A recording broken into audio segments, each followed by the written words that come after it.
yaa xayra dayfin ataa bil bisri wal madadi ahlan wa sahlan wa tarhiban bilaa adadi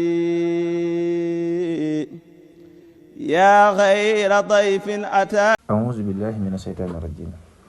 Bismillahi rahmaani rahiim. Allahumma salli ala sayyidina wa mawlana Muhammadin wa ala alihi wa sahbihi wa xadimihi wa sallam tasliman. Mbokki jullit yi, ginnaaw bi ñu leen nuyoo te di leen baalu xaq te di leen baal xaq, tey nag suñu darsu tey ñëwoon ci julli ginnaaw bi ñu noppee ci liqaam. ku julli bu liqaamee ba noppi danga war a daal di wax ci sam xel ni fas naa yéene julli faratay waxtu wi.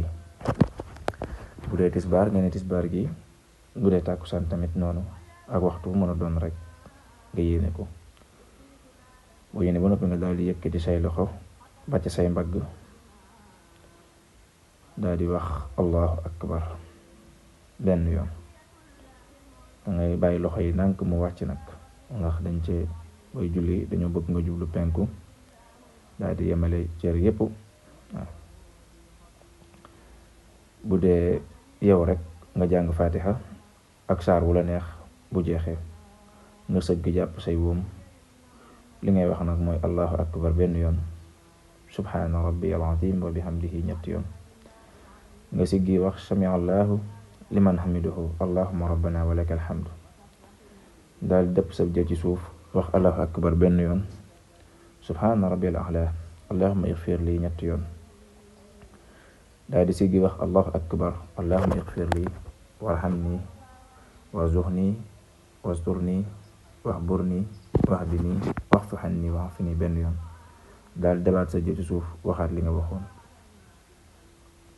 boo siggee nag jug taxaw mooy benn ràkka, nga daal defaat li nga defoon. daal di toog. bu dee suba nga tari taay bu mujj te sëlmal, moo di nga wax salaamu aleykum. sëlmal nag moo di nga wax salaamu aleykum. bu dee timis nga tari taay bu njëkk te jugaat def ràkk boo xam ne faatiha rek nga cay tari.